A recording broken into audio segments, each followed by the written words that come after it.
கிச்சிலி சம்பா குத்தி எடுத்தே மொச்ச குழம்பும் வச்சு எடுத்தே ஆமாடி அதுக்காகத்தான்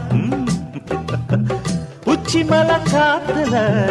உச்சந்தல வேக்குது மச்சமுள்ள பூவத்தான் மல்லு கட்ட பாக்குது